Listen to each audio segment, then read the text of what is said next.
What is up, Summoners? Welcome back to the channel. Today you're listening to The Bottom Line. This is episode number 10, which we're back to our normal format after a special episode for number 9 that we did last week, which if you haven't seen that, certainly go back and watch it.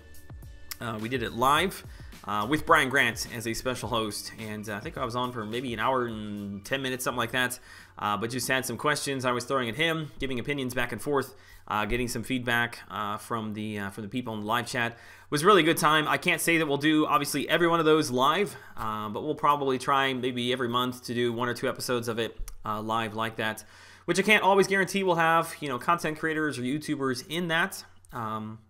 Maybe it'll just be me hanging out in the live chat with you guys for a little bit. But I think the feedback was really positive from that. It was very different from, I think, anything else we've really ever done in the community before. I had a lot of fun putting it together, so we'll continue. If you enjoyed that, kind of look forward, and I'll let you guys know when we're going to do the next live one. Something that I mentioned before is I would like to do at some point, if I do it live, have the opportunity for people in the chat not only to comment through the chat itself, but to kind of join me. And I think the Discord server, there's a voice chat. If you join my Discord server, we can put you in there and have an opportunity to you can voice your opinion based on whatever topic we're covering, whatever questions we're covering. So that should be a lot of fun. I would say maybe we'll try to do something like that here maybe next week or the week after. I'll talk about that more in the live streams and probably shoot out kind of messages on Twitter, just letting everybody know what's going on before I officially put that together. So that should be a lot of fun. Look forward to that. For today, though, like I said, we're back to the normal format. We got a couple things to cover. I want to very, very quickly give the rules for the Summoner Showdown that we're going to have tonight, which if you have no idea what the Summoner Showdown is, certainly show up and at least watch. You don't have to participate, but watch. It's a lot of fun. It's people that are subscribed to the channel, people in the community coming together and kind of having a little mini contest where they play and I can see it live, capture it through my live stream so everybody can watch. So the rules very quickly I'm going to cover, and then I'll put this together in a small graphic and post it on Twitter so people can reference that. Summoner Showdown tonight is another 3-star challenge, so 3-star characters only. We're going to be fighting the Rhino in Road to the Labyrinth, chapter number 4, quest number 5. So again, Road to the Labyrinth 4.5. Very first enemy you run up against is Rhino, so it's very easy to get to him. But he's got both Safeguard and he is immune to debuffs, so you can't place bleeds and poisons and all that stuff on him. He's a pain to deal with. The rules are as follows, and again, I'll post these on Twitter. You may not use any regeneration characters. I don't consider willpower as part of that, so don't worry about taking willpower off. But X-23, Wolverine, Duped Blade, Dr. Voodoo, any regeneration characters you may not use. Second rule, you may not parry stun. And you may think, wow, well, how the heck am I going to get around Rhino if I can't parry stun? Well, that's just part of the fun. You're going to have to figure out a way to work around him. And the third rule is you may not use either one of the caps. Captain America World War II or Classic Cap. So no regeneration characters, no Captain Americas, no parry stun, 3 stars only. Should be a lot of fun. We'll look to start that sometime around 9:45 Central, 10:45 Eastern, somewhere right around there. We'll be live for, I don't know, an hour and a half, 2 hours or so. We'll try to get together at the top, 3 to 5 people. Basically, it's whoever does the most damage, or if you one-shot him, that'll get you into the finals. I don't know if we'll have any rewards or not to pass out. I've only got like 170 units at this point. I gave away refills for the last 3-star challenge that we did. But mostly this is just there for fun, a little bit of competitive, I don't know, just a competitive aspect to bring just something different. So look forward to that tonight.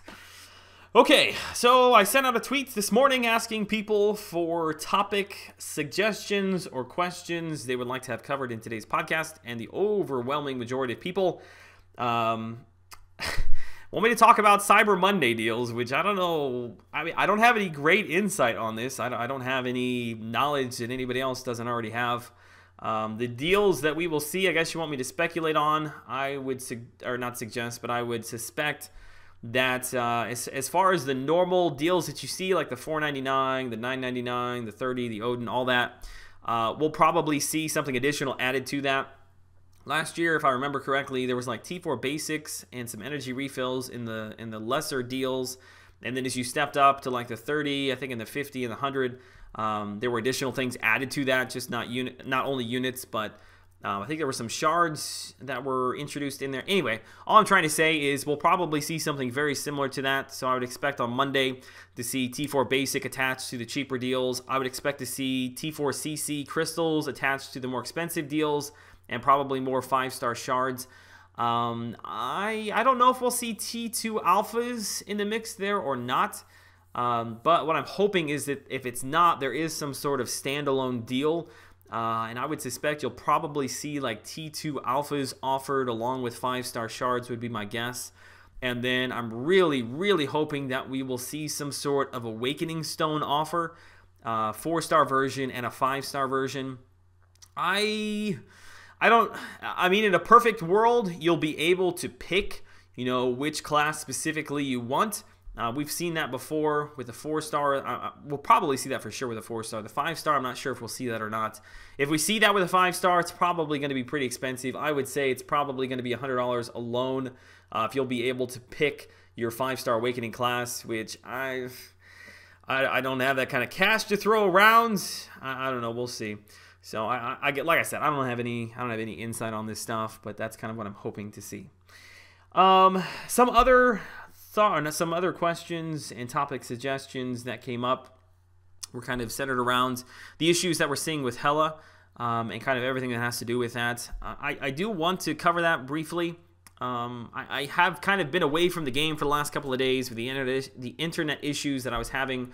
That started on Tuesday. I was live on Tuesday, and the internet it went out, and basically it was down half of Tuesday and all day Wednesday. Wasn't able to live stream or put up content. And then obviously yesterday was Thanksgiving, so I was kind of with my family all day on Thursday. So shout out to everybody again in the States. I should have mentioned that at the beginning, but I hope you all had a great time with your family, with your loved ones, and I hope you ate way too much and watched some football.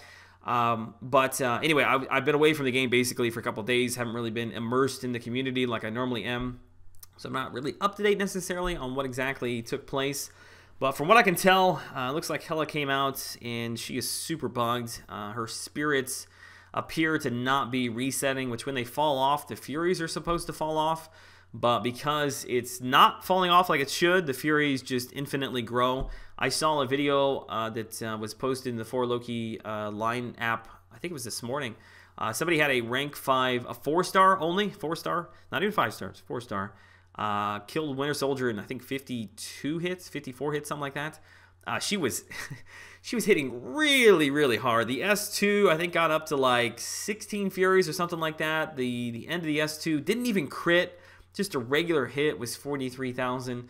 So yeah, she is super, super bugged. But the reason I'm bringing that up is because there are a lot of people, I'm sure, who saw that, that influenced their decision to either spend their units to go after Hela or, flop down some cash to be able to buy the units in order to go after her in the $300 feature GMC crystals. And, I mean, stuff like this I usually don't really get into and talk about, but I feel like in this case, I think the Kabam really should... Will they address this? Probably not. Do I think that they should? Yes. I liken this to, let's say you go to the store and, you see something advertised and you buy it because it is advertised in such a way that you think, yeah, I need that. I need it to do that specifically, or that's really cool. And the way it's advertised pushes you to buy something, okay? And you get it home, and in fact, it does not do what it says it was advertised to do, whether because it's broken or because it was false advertising. It just doesn't work that way. Either way, you take it back to, let's say you bought it at Walmart. You take it back to Walmart. They ask you why you're returning it, which I don't know if they ask you that or not, but you say it didn't meet my expectations, or it's not working properly. Walmart is going to either hand you a gift card, to be able to spend at Walmart, or they're going to give you your money back. That's the way that businesses and customers work. If they advertise something that you paid money for, and in fact it does not work that way, you get your money back. I feel like Kabam needs to address this. People that spent shards or that spent money on, either way, I don't think it makes a difference. They were influenced to do so based upon advertising, for lack of a better word, that in fact was not real. And I kind of feel like they should offer characters that spent units. I almost feel like they should be offering them, you know, like, hey, we'll wipe your account of everything that you got from those crystals. Do you want your units back, or do you want your shards back? And that kind of is unprecedented for them. But honestly, that is the way that businesses and customers interact. That is customer service, kind of 101 right there. I think that will not happen. In fact, I would be surprised if they even address it. However, I'm not going to go on some like crazy campaign and say we should boycott anything. I just think that it's good customer service. That is the way that you should treat the people that are paying for a service that you screwed up. And I really don't have anything else to say on that other than that's just how I feel. Especially, I just feel bad for people, especially that spent money to go after the featured GMCs. I mean, it's one thing if you spent your 5-star shards, and I get it that those take time to get. I understand all that, but you know, the people who actually spent money to get something that in fact does not work the way that it was intended is kind of suspect. I'll put it that way. I think that they should address it. Again, will they? Probably not. But I guess that's my mini rant. I'm not like super upset. I just think that that's the way that they should fix it. But anywho's, there was kind of topics that were suggested, kind of centered around all of that. And AJ's always got really good topic suggestions when I ask on Twitter. The topic that he suggested was, is Kabam trying too hard with these new characters? You know, and because they're trying too hard to come up with new aspects, new buffs, new ways that they work together, new synergies, you know, because they're trying too hard, you know, there are unique things coming that we've never seen before, and maybe they haven't thought about, they're not testing properly.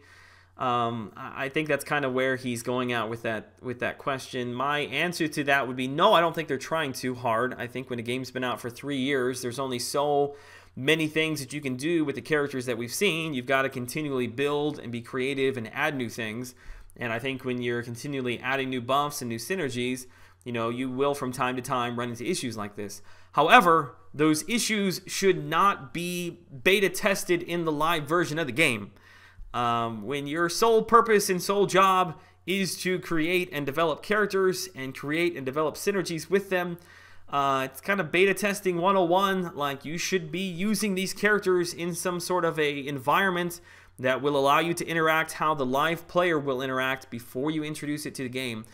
It would be one thing if like this bug was like a very unique thing where like it only interacted in a certain case scenario against a certain character who had a unique ability.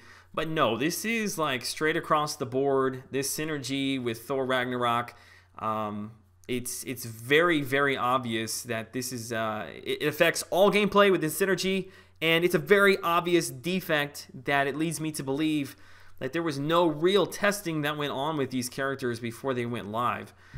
Which concerns me a little bit. You know, maybe this, I've heard people say this many times before, that they don't actually do like real beta testing, that they're using the live environment and then kind of retroactively going back and saying, oh, that's not the way it's supposed to work. Well, they actually didn't test it at all. I don't know, man. It's kind of trippy. It goes hand in hand with the whole customer service thing. Like, what they should do oftentimes is not what actually is done. And I feel like, you know, it is a game. We're not like, I don't know.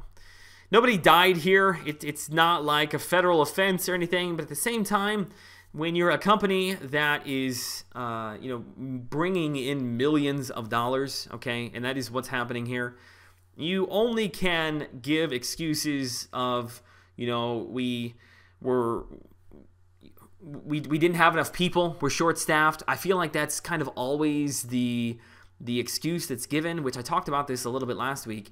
In a normal business environment, like if you are making money, that's great. And you continue to grow, you bring in people to help you continue to grow. Because if there's only 3 people, they can only take the business and so far. Like, there's only so much 3 people can do. They're bringing in more money, hire a 4th person.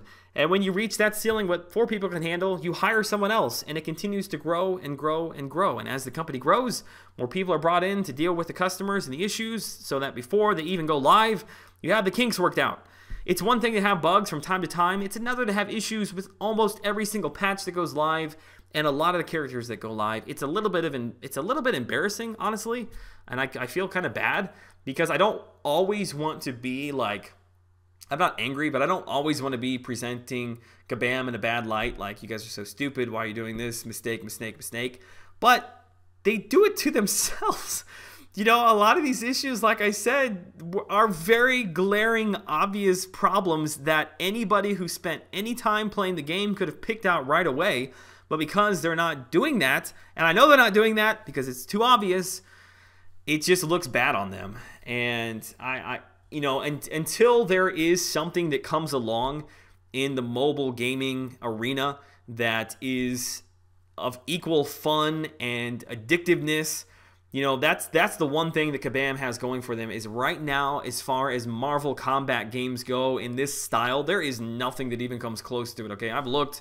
So these new games coming out, old games that have been out, there's nothing that even comes close to being that kind of fun, has that kind of community base. But as soon as somebody gets their act together and another game comes out that's more polished, that's got more beta testing, that has fewer bugs, you better watch out, man. You know, you assume that because the money's rolling in now, that the money is always going to continue to roll in if you continue to operate the same way.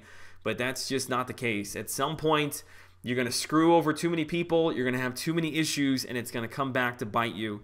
So I don't know. The whole Hela issue does not surprise me in any way.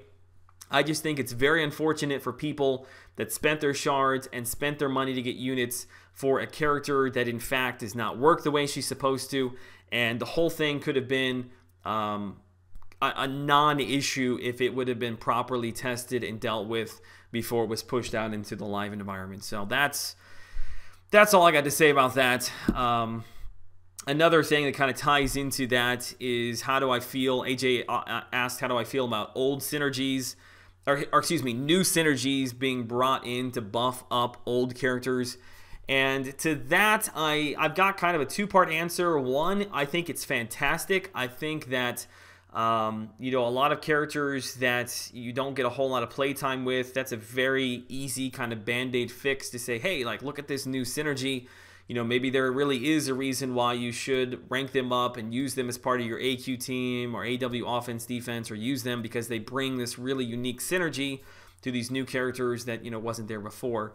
And I think that's really cool, but like I said, I think it's kind of a band-aid on a bigger issue, is that you've got this increasingly large number of characters in the game that are just sitting in people's rosters and not getting any love. And I don't see where it would be that difficult. I'm not asking like every week or even every month or even every 3 months or every 6 months. Just have some sort of schedule where we know, like, okay, it's been, I don't know, it's been 6 months. One of these old characters is going to get a buff. Like, that would be so much fun to speculate and to wait and to look forward to these old characters getting buffs. I don't know why that is so difficult to be able to sit down and to buff up these old characters. So in a sense, I really like to see the new synergies. I hope they keep doing that with these old characters. But at the same time, I think it's also kind of a half-hearted effort to bring legitimacy to old characters when that's not really what we're asking for. You know, I don't just want to rank up my Ant-Man because he's got a synergy with Doc Ock that I can use on defense. Like, I want to, like, that's cool, I get that. But I want to rank up my Ant-Man and use him. And that's just I don't really want to rank up my Ant-Man. I'm not saying that. I'm just using that as an example. Like, if your favorite character is, I don't know, Iron Patriot, you think he looks cool, you think his animations are cool, you know, and you want to rank him up, you shouldn't be penalized with the fact that he's trash, because they will not go back and redo some of their old characters. So I don't know. Like I said, I'm two-faced on this question. I like the new synergies for the old champs, but I'm still going to preach and I'm still going to yell it. Please give us champ refreshes on old characters. Again, I'm not asking for them every weekend. I'm just asking, and they always say that they're looking into it, but can we please get like a legitimate timetable on some of this stuff from character developers, or can we please get somebody hired, bring in somebody to just look at these older characters. I think one way that would be really good to do this, because people always say, no, they're not going to look at old champs because they've already made their money on there. They'd rather focus on new characters, and I get that. That is true to some extent. But let's say that this upcoming featured arena, and it's a basic character that's already been in a couple times. Let's say it's, let's use Iron Patriot, for example, okay? So Iron Patriot is coming to the 4-star featured arena. That would be a great time to kind of spotlight him and to give him a refresh. He'll be in the crystals. A lot of people who don't have him are going to be going after him because he's new. It doesn't have to be even God tier, but he's new. The way you play him is new. There's going to be a lot of content made about him. There'll be a lot of buzz surrounding it. So even though you won't necessarily, make a ton of money on it, you're going to make way more than you would have if you didn't touch the character at all. I'm trying to think. A recent featured cutoffs have been going up, but even before that, I'm trying to think back. Like Spider-Man Morales was a couple months ago, and I want to say his cutoff was, I don't know, it was like in the 8s, maybe even lower than that. I want to say it was like 6.5. It was really, really low. It was just a week of a featured character nobody cared about. There were people that did it to get the shards, and I get all that. Like, you'll always have those people, but you missed an opportunity there. You missed an opportunity, and I'm using him as an example, to refresh Spider-Man Morales. And yes, 70% of the player base may have him already, but there is that portion of the player base that doesn't have him, that would have been hyped for him, that the content creators, the YouTubers could have talked about. There would have been money spent that would not otherwise have been spent.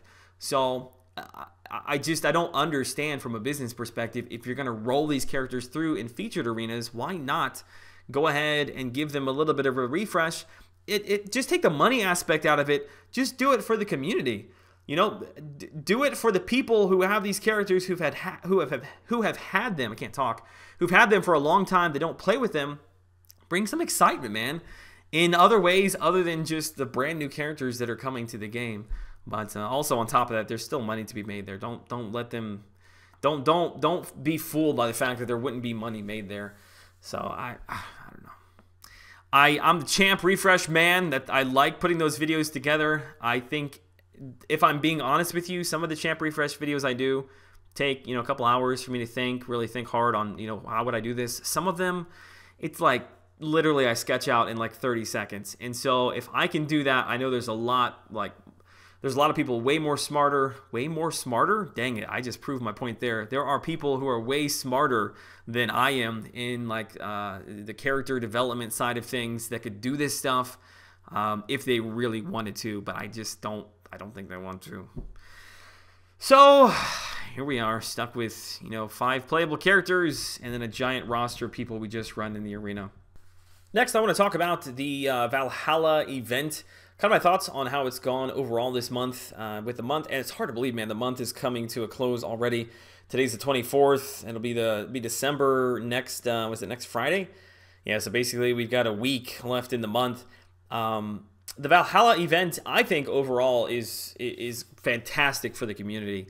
Whenever you have got additional rewards like that you can spend a little bit more time here and there, or earn by doing things you're already doing in the game, and then get additional rewards for that. I think it's awesome. I don't necessarily think we need something like that every single month, but I think in general it's good that every 2 or 3, 4 months we see unique things like this brought to the game. So I applaud Kabam for that. I think overall it's a success. What I want to talk about specifically, though, is the bounty quests, which, if you remember back to when this event was announced, the bounty quest there was a lot of information that was given on that, and one of the things that was mentioned was they're looking at possibly making this bounty event, kind of a normal part of the game. And I just want to give a very brief feedback, my opinion on that. I like the bounty event. I like the aspect of, if I have an alliance member that, opens up this event by doing something he's already normally doing, I can benefit by running in, and just spending 10 minutes there and finishing a few quests. And then I can also help out my alliance member, which helps out the alliance, which helps out me, by doing the event, because he gets a little bit of an extra bonus there. So I think that is good. However, what I don't like is Oh my God. It's like I feel like it's every time I log in, I've got 4 messages that I've missed 4 Valor events or 4 bounty events. And it's like, it's just too much. Okay. When there is 1,000 Valor events every single day, it becomes very watered down. You become very kind of numb to it.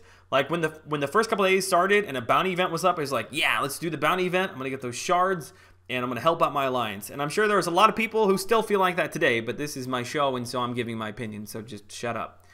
I love you. But after, now 3 weeks, and every time I log in, there's a Valor event, and a Valor event, and a bounty. It's like, okay, now I'm not doing them because I'm seeing the messages, and I become so numb to them that I forget like that like it's an event I can actually do.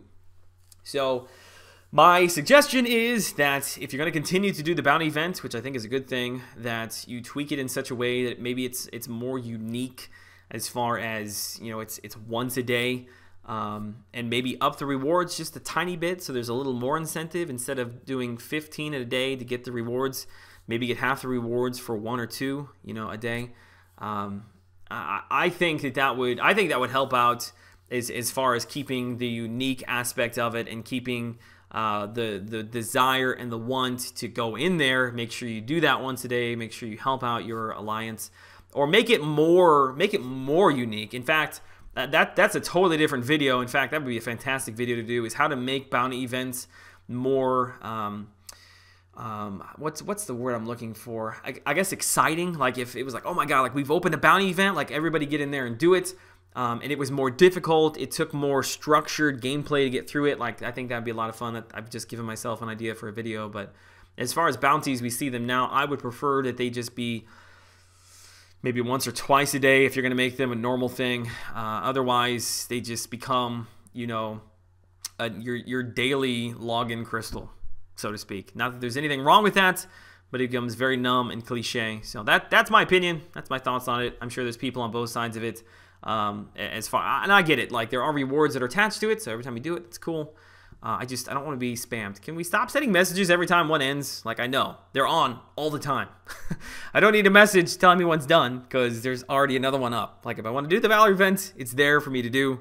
Anyway, I'm gonna stop talking about it because I'm sure I've pissed somebody off, which that actually, I didn't mean to do that, but that leads me very nicely into the very last subject we'll talk about, which I think I'll make this kind of a normal, maybe, I don't know, I'm already regretting saying that, but I get a lot of questions from people who are either they've started a YouTube channel or they're looking to get into like an MCOC YouTube channel, something like that, and they want to know, just all kinds of questions like, what should I make? How many times should I upload? What should I upload? How should I upload? What should I talk about? How do I talk? Just all kinds of stuff. And that's cool. Like, I'm very flattered by people asking me stuff because I see myself as just this nobody here.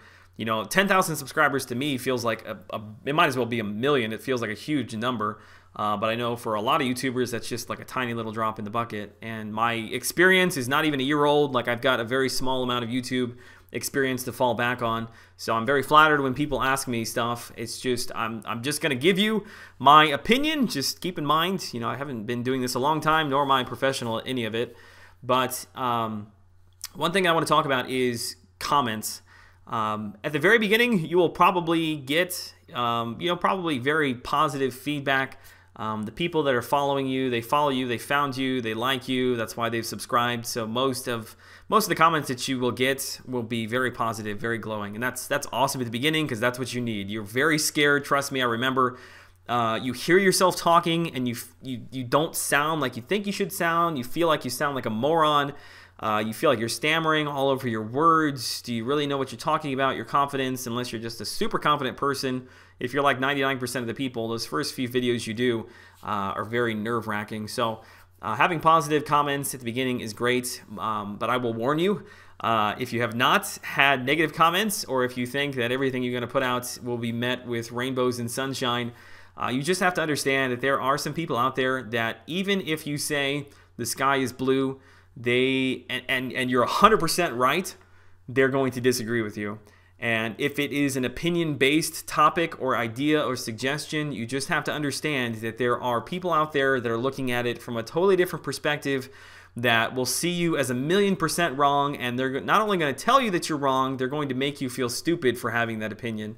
The only thing I can say to that is don't feed into it and don't worry about it. It's the internet. Just focus on making the content that you enjoy and let the comments and let the subscribers work themselves out. I do from time to time have a little bit of fun. You know, if I see somebody post something like, "Hey dude, you're just effing stupid," and blah blah this, and like sometimes I may take a few jabs here and there, but honestly, it's never from a place of like anger, like, "Oh my god, I can't believe he said that to me. I'm now going to tell him how stupid his mother is." Like, I just kind of jab. I'm a very sarcastic person, so you just have to kind of filter what I say through a very sarcastic lens. But typically 9 out of 10 times, or 9.5 out of 10 times, if I see somebody say something like that, just don't even worry about it, man. I'm totally open to everyone's opinion. It's just a video game. That stuff just rolls right off my back. So I guess what is the word I'm looking? I can't talk today, man. I cannot talk. I have not had enough coffee today, and the words, they're getting stuck in my head and not coming out of my mouth. But all I'm trying to say is, in my opinion and in my experience, make content that you enjoy. Be totally upfront and honest with your subscribers, and just let the chips fall where they may. If you're having fun, really nothing else matters. Quite honestly, like I said, it's a video game. This is a very creative outlet for me. I enjoy doing it. So what people say, positive or negative, really doesn't influence me greatly one way or another. Because at the end of the day, I started this not for the comments, but I started it because I enjoyed it so much. So just keep your focus on your video content, on having fun and being helpful, and that's probably the biggest suggestion that I can give to you. And that is going to end today's episode number 10. I guess I had a lot to talk about, man. I didn't think I had a whole lot of stuff here, and then I looked at the time, and I've been talking for like 32 minutes, so my bad. If you made it all the way through this, you know, props to you. You are a true subscriber. Hugs, hugs, kiss, kisses, and we'll see you all in the next one. If you're not already subscribed, if you're not already following me on Twitter, because I never ask for subscribers. You know me. Maybe on the Cuphead videos, but never in MCOC. If you're not following me on Twitter, do so. If you're not following me or joining my Discord server, it's a great place to have conversations like this and throw around ideas and suggestion topics. Speaking of which, if you have any questions or topic suggestions that you would like me to cover in next week's episode, whether it's live or not, would love to hear them. And Twitter and Discord are a great place for you to contact me with those. So, I hope you all have a fantastic weekend. It's cold where I'm at. I hope it's warm wherever you are. Have a safe weekend. I will see you all in tonight's live stream.